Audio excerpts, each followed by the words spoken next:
world is a lot right now. Are you feeling it? We all need new tools to help us walk through the chaos with grace, ease, and compassion for each other and for ourselves. In this podcast, you'll hear from parents, educators, and other experts who can bring perspective to the monumental job of parenting. It's time to level up and be warriors for our kids and our communities. This is the Warrior Parent Podcast. I'm Marci Mitchell. And I'm Debbie DiManno. As parents, we understand that it really does take a village to raise our kids. We hope that this podcast serves to create and support that community for you. Join us as we discuss the practice of our core tools, which are proven mind-body techniques that can be used by anyone to improve your life on a daily basis. Today, we are speaking with Dr. Karen Dobkins, who has a PhD in neuroscience and is a professor of psychology at UC San Diego. Her main area of study has been perceptual and brain development in children, but her most recent research passion is an area of mindfulness and mental well-being. She is active in designing daycare centers in Europe, which aim to enhance mental well-being for children through carefully chosen designs, installations, and mindful pedagogy. She has also created and led mindfulness workshops at UC San Diego and around the world, with the goal of teaching people how to be free, although she says she's still figuring this out for herself. Her motto is, "I'm available for more." Don't miss this uplifting, authentic, and overall fantastic conversation. Welcome to the Warrior Parent Podcast. Thanks so much for tuning in today. I know you're going to be glad you did. Our wonderful guest today is Dr. Karen Dobkins, and I'm going to turn it over to Debbie to tell you just a little bit about her before we get started. We are super excited today. We have Dr. Dobkins, and she has given us permission to call her Karen for today's discussion. So we're super excited to have you here today. Dr. Dobkins is a professor of psychology at University California, San Diego. And I'm feeling honored and blessed today. We have someone in common. Someone who's on our board and was a student of mine, is also a student of Dr. Dobkins. And she has been an inspirational kid for me. And I know that Karen has inspired her also, because I have known that I think she was an accounting major. And now she's graduated from University of California, San Diego, and has decided to pursue her PhD in psychology. So that being said, I think Karen is inspiring a lot of people around the world, a lot of kids. So without further ado, Karen, give us a little bit of background about the work that you're doing and how you came to be. Okay, lovely. Thank you, Debbie. So just to repeat, yes, I'm a professor in the psychology department at UC San Diego. And as a professor, I teach classes. And some of the classes that I teach include the neural basis of behavior, how our bodies underlie our ability to think, feel, sense, etc. I teach a class called Science of Mindfulness. Mm-hmm. And then I teach a non-academic class that's experiential called Compassion for Self and Others, where students come in and for 1 hour and 20 minutes a week, we talk about how to have a good relationship with yourself and other people, which is something that most people have never had a course in at all. Oh, so important, so fundamental.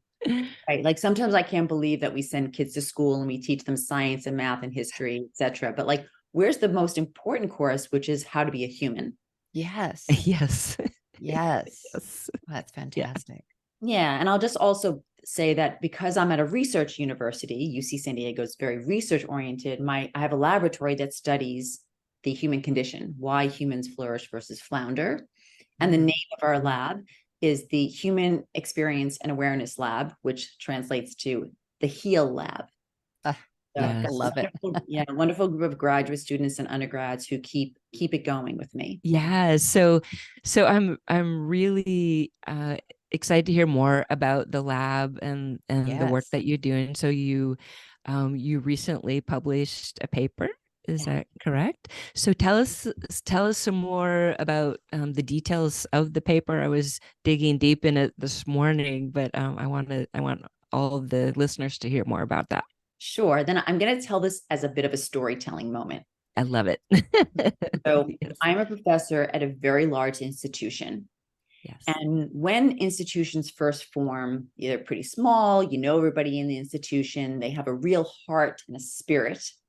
And of no fault of its own, when institutions get larger, as they usually do, because the University of California wants to serve more students, and that's a perfectly wonderful pursuit and goal, the institutions get so large that we don't really know people anymore in them, and they feel a little cold. Yeah. And so when you want to make a change at a big institution, it is not easy because you're not really sure whose door to knock on. And I'd love to tell you that it would be as easy as me knocking on the door of the chancellor and saying, hello, chancellor, I would like the course that I've been teaching on how to be a human to just be a general requirement. And it would be amazing if the chancellor said, no problem, we'll start that tomorrow. Great idea. Great idea. It doesn't work that way. It's a slow process. You have to, I hate this phrase, but you have to build alliances. You have to know who is out there that is got the power. I mean, again, it sounds kind of negative, but it's really not. It's just a matter of learning a system that might seem scary and foreign. Yes. And so I've been on this goal of learning and educating myself how the system works and talking to the right people. And as I moved along, I realized that one of the things I would need to sell this idea is proof. Yes. And that's what this paper is. Data. Yes. So the paper that my lab published is called Changing the Landscape of Mental Health Among College Students. And it's a community case study of a course on learning sustainable well-being. The title of my course, I mentioned that it was Compassion for Self and Others. That's actually a subtitle. The larger umbrella is called Learning Sustainable Well-being, because I have a dream that learning sustainable well-being will be a series of classes, life skill classes at the university, one of which is the one I created called Compassion for Self and Others. Yes. Right. And so what we did is we, first of all, made the case that such a course is needed. And in this article that was published in a journal called Frontiers, we just start out by talking about the history of how did universities ever end up with mental health services on campus anyway? And I can answer some questions about that if you're interested. But really what we say is, despite the intentions of these big universities, despite the fact that they absolutely do care about their students and they're trying, they have, mental health resources here and there, it's not really working. And part of the reason that we say it's not working is because it feels like a tyranny of choices at the university. There's the main place where there's the PhD psychologist that you can get an appointment with as a therapist. Those are hard to get in. Then there's some other workshops that pop up here and there. But as a student coming into the university, I don't know which ones to. Right. But what students do know is they sure know how to sign up for classes. That's their world. Yes. Yes. So make it a 4-credit class, and it ends up on the, you see it on the list of classes. Yeah. And also you get to see, Karen Dobkins, I took a big neuroscience class with her. Oh my goodness, she's teaching a class in Compassion for Self and Others. I can't wait to see what that's going to be like. I kind of know her. Yes. Yeah. And we make the case that that's what we think is going to work. Yeah. That's brilliant. Yeah. That's so well, smart. I noticed too, there was some incentivization, right?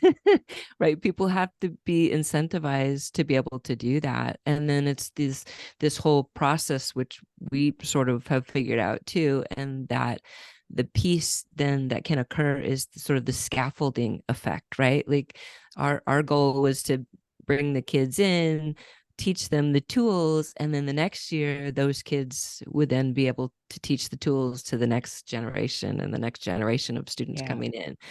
So I noticed that was part of what you had to do to make Absolutely. This. And the students who go through the course, they actually bring the lessons to their friends. So one of the Yes. comments I've heard is like, oh, I went back to my dorm and my dorm mates and I realized that we don't really communicate effectively. And it's like, Oh my great. gosh. And there's transformation right there. Just Right. that piece of how to be with other people in a way that's uplifting and where you're communicating versus people Yeah. being resentful and playing games and like it's like All of- two paths, and which way are you going to go? And all it takes is one person to come back and talk about that. So on that note, the students that have been in my course over the years created their own student-led organization. Wow. And we were trying to figure out what the name of it should be, because it's learning the lessons of my class, but in a student-run organization. Yes. And the name that they came up with is Radical Well-Being. Oh, And I love that. I love that. It's a great word, radical, because some of the lessons, Yeah. Marci, when you said a second ago that like you can go this way or this way. Yes. When somebody shows you that you don't have to go this way, there really is this other way, it feels radical. It feels like, Yeah. oh my God, I never knew that was available to me. Yes. Yes. Yes. Radical. And that word just suits this generation. They are here for change. They're here to do things differently. They're like, boy, what you've been doing does not work, and no thank you. So they are like, radical's a great word for them. They're the change makers. And so to support, this is what Debbie and I say all the time. We just want to show up and support them. It's their time. How Yeah. can we help them take on this world that we have screwed up in a lot of ways and do something different? And so I love that. I love that. One other thing I'd like to say about this paper that we published is that we published actual data showing that the course is effective. Yes. Showing that loneliness decreases, depression decreases, feelings of compassion and mindfulness increase. Yeah. And the university likes to see that Of before course. Oh, yeah. Everybody wants to see Everybody wants the to see data. data. Yes. Yeah. And it does make all the difference. Yeah. So speaking of data, we know how important this piece is, right? So Marci and I don't know if you know this, but have created this app, this wellness app, and Marci's the content creator of all of these tools. So we talk about heart brain coherence, EFT tapping, meditation, all of these little tools that they can keep in their back pocket. And it works as an app. It reminds them, did you use your tool today? That sort of thing. But meanwhile, we've been at this since 2019, pre-COVID, when we started the nonprofit organization, and we just couldn't get enough people to use it to get the data. So what we've done is my husband has an employment company down in Southern California. He has 12,500 employees down there. And we're taking the app and we are incentivizing them. We're paying them $25 a month to use the app so that we can get the data. That's right. Right? Because no one will listen to you otherwise. So you have to be a little bit sneaky about it's just like you were saying, Karen, about when the students come in and they're overwhelmed and they're trying to figure out, but they know how to sign up for classes. So if you make it easier for them, if you make it like just part of the things they're doing, then they might be like, oh, look at this. And then they're telling their roommates, hey, we need to communicate better. But if it's just something that like, hey, this is available, and people are in their life and there's all these things, especially now we're talking about, people who are in the workforce already overwhelmed, and, they're not going to necessarily say, let me reach out for my mental wellness. But if you somehow get it in there, part of the system where it's just one more thing they're doing, makes all the difference. Yeah. Beautiful, beautiful work. This morning, I've had a lot of Karen this morning. But your TED Talk. So how did the TED Talk come about, and how did you come up with the topic of the space between Kansas and Oz? Right? No one's asked me that question in a long time, so I'm going to tell the story, and there is some wisdom in the story, even though it involves me getting very drunk. So, wisdom comes in the most interesting ways. Right. So the story goes that I had a student who recommended me for a TED Talk, and the theme was the space between, and I was interviewed. and I was going to be interviewed. It wasn't a done deal that they were going to select me. And I really, really wanted to do it. And I was very nervous about it. And I didn't know what I was going to be talking about, but they asked me to make a pitch. And they said, look, you're a scientist, so let's make the space between something to do with science. And so the deadline was coming closer for this interview where I had to say something clever, whatever. And I kept thinking, oh, I'll talk about, a p-value, which is a value in statistics that tells you whether something is real, the space between. And nothing was happening because it was all coming from my mind. And my mind is clever, but it's not really my truth. And so I gave up. I said, I can't do this. And it was Halloween, which is one of my favorite holidays. I had the interview the next day, but it was Halloween. I said, I don't think I can do this. And my friend said, look, you're trying too hard. Let's go out tonight. It's Halloween. Let's just relax. And we went out and I drank and I got a little bit, maybe too much. And I woke up the next morning, kind of hungover. And in that state where my mind couldn't do its thing, I was not thinking straight, so to speak. Yeah. What came out of me was my heart. And it became so clear to me that no, I'm not going to talk about science in this TED Talk. I'm going to talk about my heart and where my heart is and what it means to my heart to be in the space between. And then I got on an interview call and I said, this is what I'm going to do. This is how I see the space in between. And they picked me. That is wonderful. I love that quote. My mind is clever, but it's not who I am. It's not my truth. Yeah. Yeah. Not my truth. I love that. That's really beautiful. Thanks. That's beautiful. I use the term space between a lot. I had an NDE.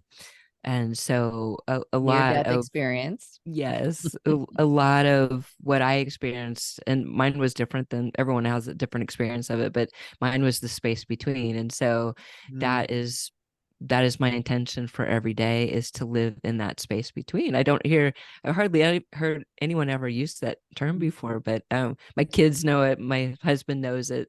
That's how I live my life. That's profound. That's beautiful. Yeah. Can I say something about the word space? Yeah. I often refer to space in my course called, my course on how to be a human. I bring up the term spaciousness because we get very contracted and we live in a space that we think is this small until somebody shows us that there's a door over here and that there's more space than you thought. So I do like the word space, the space. Yeah. So I'm interested to know you're teaching down at UC San Diego, and you're seeing all these kids who are coming through in a variety of your classes. Can you talk a little bit about what you're seeing with college students right now? Just kind of how they're showing up, and obviously particularly in the mental wellness sort of. I was prepared for you to ask me this, and I wrote a note, and it said, I think the biggest struggle that I see in these students, and it's been a struggle for the last 2,000 years. I mean, the Buddha knew about this way before, which is that people are equating worthiness with success. Yeah. I don't know how to put it any more simply than that.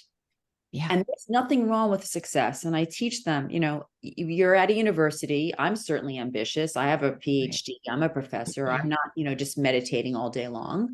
Not that there's anything wrong with that. You can certainly, that's good too. Yeah, you can become a Buddhist monk and meditate. That's a lifestyle choice. Yeah. But I've chosen to live in the material world where there are things like jobs and houses and children. And so I'm certainly part of that world and I live it, but I don't let myself equate my successes in that world with my worth. Yes. And I have to fight against that message that success and worth are tied. I have to fight against that message every day. Yeah. Yeah. And that's what I think I want them to learn, that go ahead and be ambitious, but don't think that that's who you are, not at the deepest level. Does that make sense? Yeah. Oh, totally. Totally. I have these kind of conversations with my son all the time about worthiness, and he can really get into, he's also neurodivergent, can really get into this. I'm so far behind. He had a lot of trauma in school, basically didn't finish high school because he just could not be in the space. And so he's done all this work and he can't see how much better he's doing. He's at the community college. He's doing really well in classes, but he'll come back to this. How am I going to make money? How I'm so far behind, like all of these outside societal things that are put on him. And I have to just keep reminding him, you're doing great. You don't, it doesn't matter what anyone else is doing. You're right where you're meant to be. And don't, how much you might make or what you might be able to do, like get out of that and just, be in this moment, enjoying your classes, which he does, but he can just really get in his head about things. And a lot of it is just this societal programming that we all experience. That's right.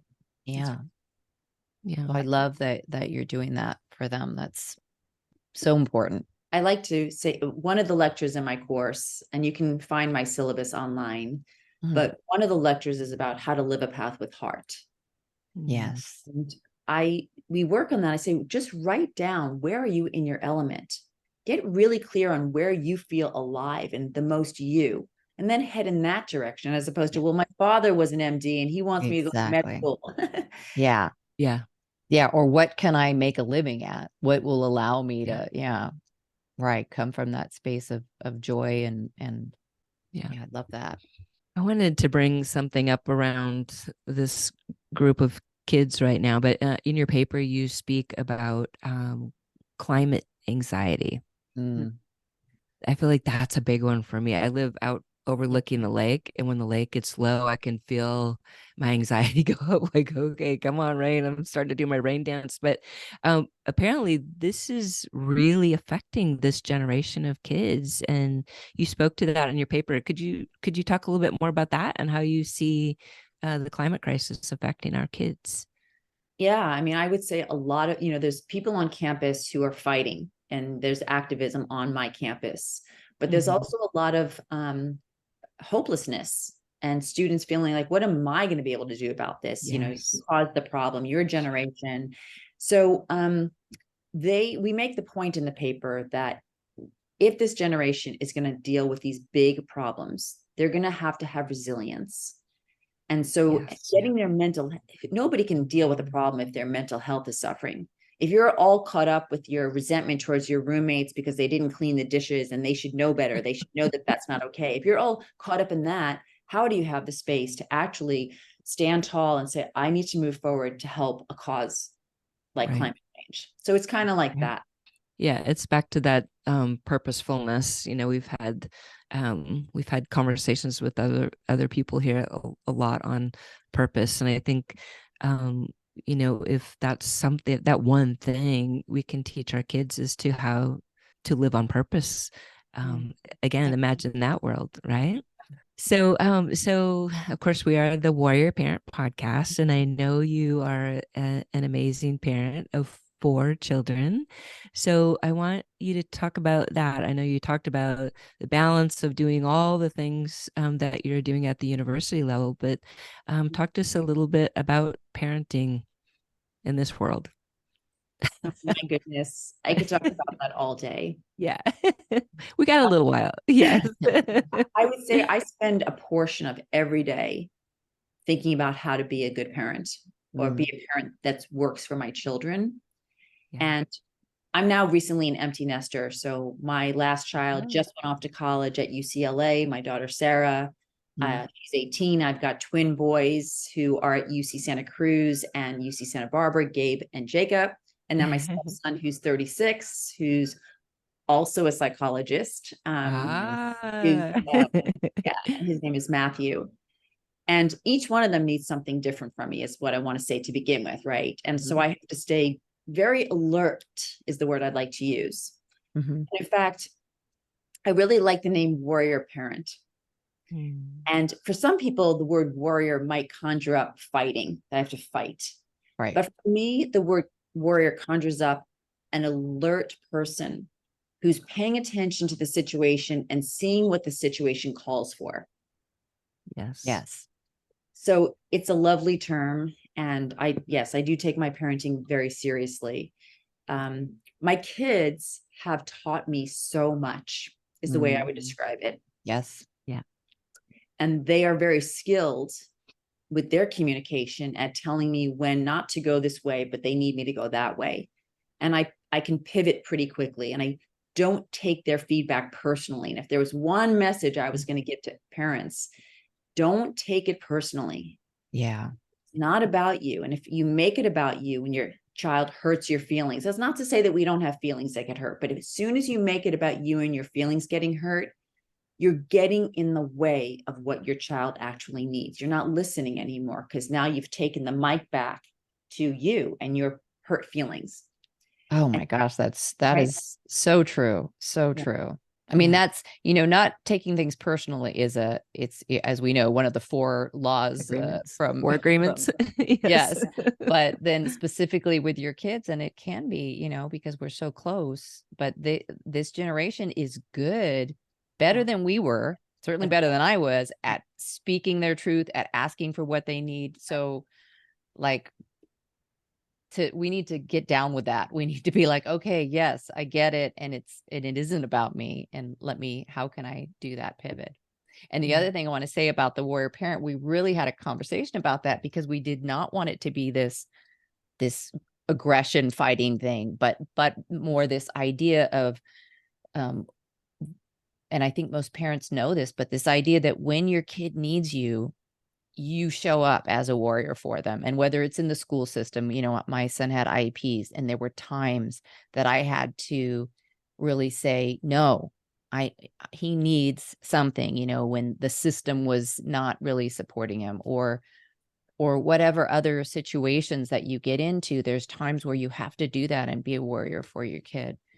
And that was really kind of where we were coming from. And the other thing about that, we talked about this week, Debbie and I, was that warrior parent, it's not always a biological parent. It's someone who's showing up for the kids. So we have lots of people we've interviewed and who we work with who don't necessarily have biological children, but who were showing up as warrior parents for the generation. And so I think that's really important too. Can I say something about showing up for? Yes. So I'm revealing something rather personal at this moment, which is that I think one of the biggest journeys for myself as a parent was learning to make my kids the top priority. And what I mean by that is, when my kids were younger, I obviously felt like I was paying attention to them and giving them what they needed, but I had this idea that they were going to really benefit from my big life.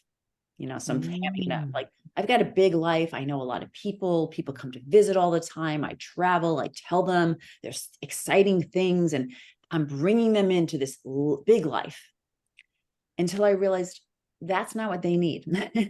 At least not my kids. They needed them to be the center, not my big life. And I even stopped telling them about things going on in my life, because that's not what they need from me. I've got friends for that. I've got friends that can be like, wow, big life. And as I started becoming a lot more boring for them. Much more boring, much more predictable, much more about them. They're my highest priority. In this container that I've created in this house, they are my highest priority. And it took me some time to get there. And my kids helped me get there. They do. Yeah. They do. And that's just another example of what you were saying about the awareness, the alertness to what they needed, starting to really look and see, is this working or is it something else? And then shifting. Yeah. Well, that is the human experience, and that is the ego, right? That's what we're all fighting against, right? That's why I play it up. And even in my classes, I show what the ego looks like, because it is that kind of thing. Like, well, they'll benefit from my big life. Some kind of illusion. It's like an illusion that I'm in of who I am and what my purpose is, as opposed to more quietly asking, what is my purpose as a mother? Yeah. And you mentioned something earlier too, which I want to expand on. And that is that these kids, all the kids are our teachers. Marci and I really believe that they have this unique sensitivity. And, I don't know how much about indigo children, or that maybe sound woo-woo for some people, but we really feel like this generation showed up to help to teach us how to be more awake, less egoic, right? All of those things. And that's why we feel like we're here to help them. We need to help them cross the line in this very difficult, angry, dark place in the world right now, right? Because they have everything that they need, right? We don't feel like we have that much really to teach them if we just let them be in their knowing. Yeah, right. For sure. And it makes me think about how, even let's say 2 generations ago, there was this idea that children should be seen, not heard.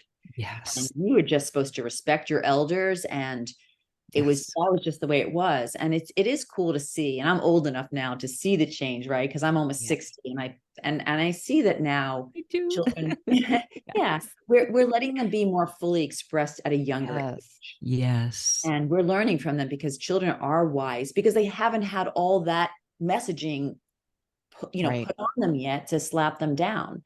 So they are more aware than we are in some ways, for sure.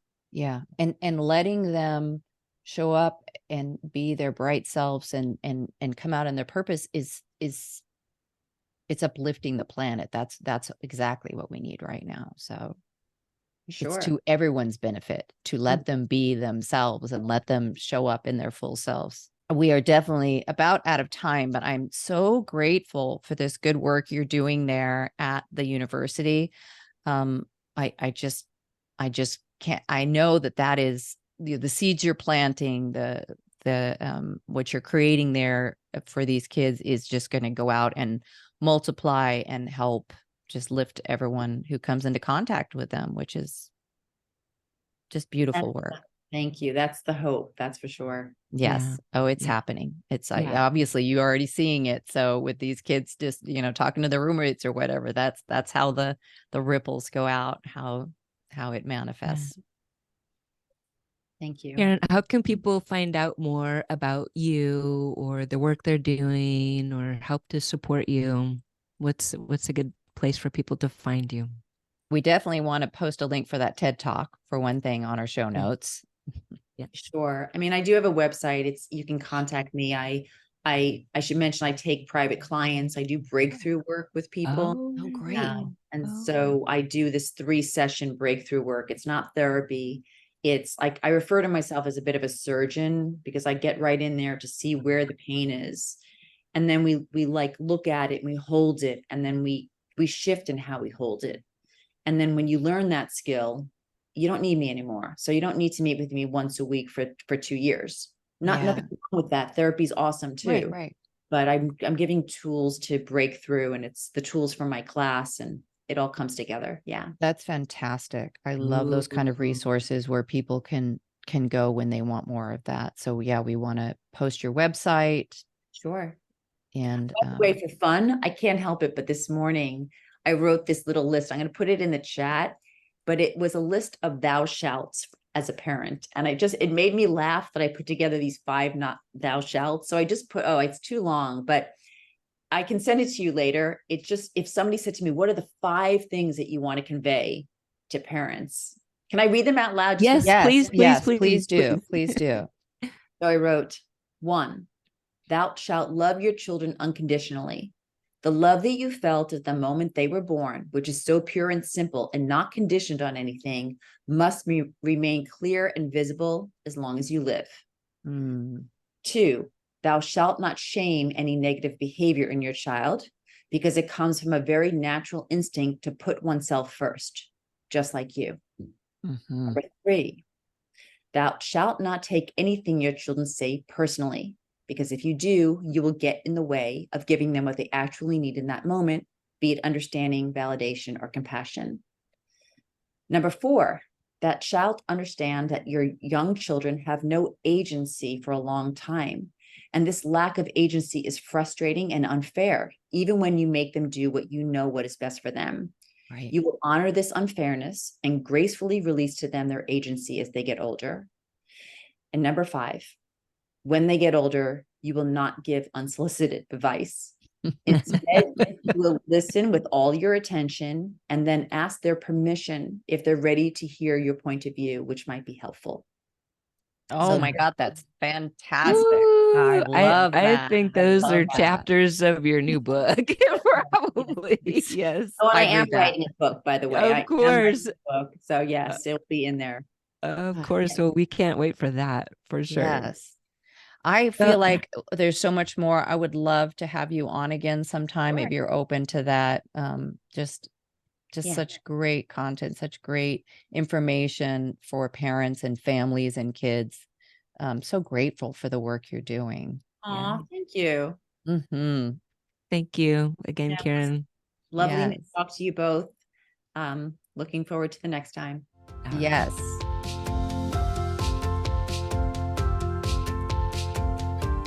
And now for a moment about meditation and how it can help you and your family to self-regulate and mindfully return to a place of calm and centeredness.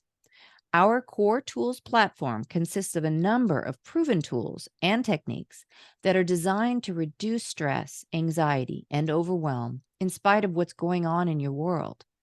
Meditation is just one of these powerful tools, and through a special partnership with Donna Appadone, we have created a group of meditations available only on our platform and via Donna's own website. Here's Donna. How do I say what's in my heart? What's in my soul?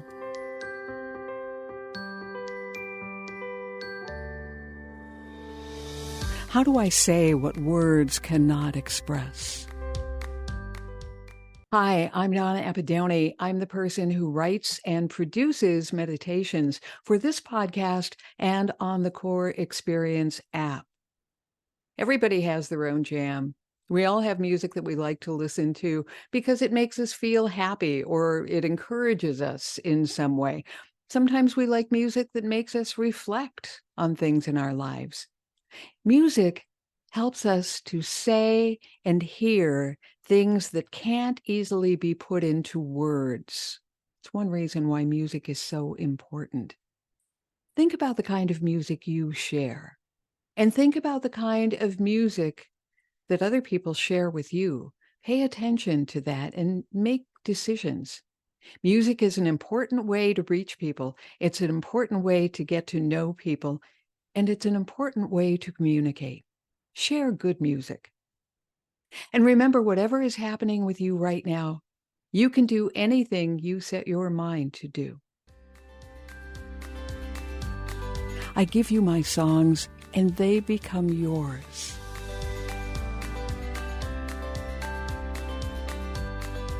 I tell you my thoughts, and they become yours.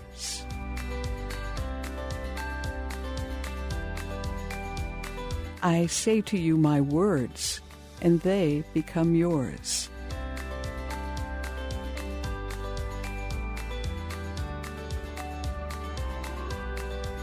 I give you my heart. Pass it on.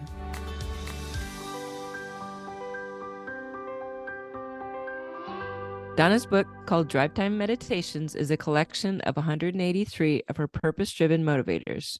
Drive Time Meditations is available on Amazon.